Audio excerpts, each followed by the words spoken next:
Hi there, Rick speaking. We've been talking about various translations and how we got our English Bible.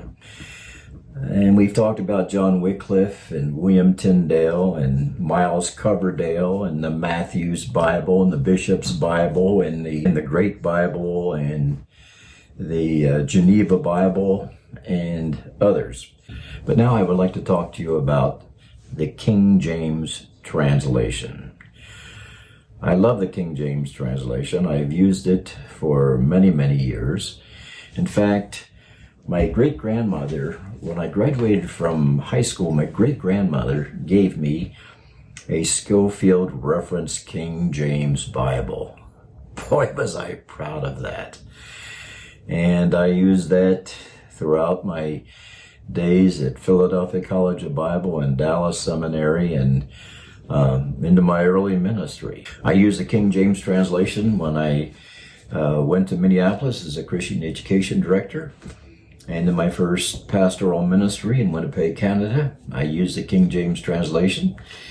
And when I went to Fresno, California, I did the same. And then later I switched to the New American Standard Bible. And then later on I switched to the New International Version, the NIV. And I'd say in the last number of years, when it comes to studying the scriptures, I often will use the ESV, the English Standard Version. So I'm well aware of the various kinds of translations, and I have nothing against any of the translations. Though I do believe that the modern translations speak more to our people today than does the King James, because we do not use this, thus, and thus saith the Lord, or thou, or thee, or didst, or dudst, or anything like that. But I would like to share with you some facts that you may not know about the King James translation. I think in terms of motives and process and product. So let's look at the motives. Back in the early 1600s, in fact late 1500s, King James was actually the King of Scotland for 37 years. And then he became King of England. When he became King of England, he realized that there was a religious rift between the Puritans and the Anglicans. The Anglicans were more tied into church and state, whereas the Puritans were much more independent. And so as they were not getting along with one another, King James was wondering, just what do I do about this? And nothing was happening until a man by the name of John Reynolds came to the king. Now, John Reynolds was one of the Puritan leaders.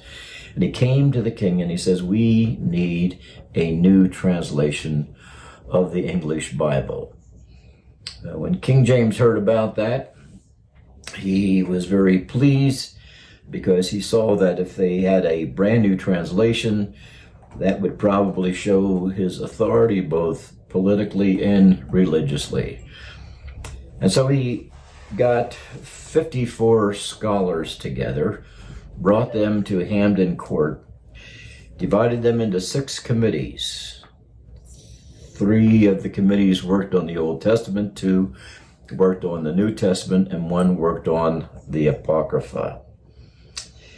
And then he said that they should focus very much on the Bishop's Bible, that the new translation should look very much like the Bishop's Bible, and where the text doesn't allow for that, then they could use the Tyndale translation, the Coverdale translation, and even the Geneva translation. Well, 9/10 of the New Testament of the King James translation basically is very similar to the Tyndale translation. So the motive was not necessarily pure. The process seemed to be a good process, though it would have been better had they just gone only to the original Hebrew and the original Greek. though they did use Erasmus Greek New Testament. That we'll talk about that a little bit later. And what was the product? Well, the product was in 1611, there was now this brand new translation.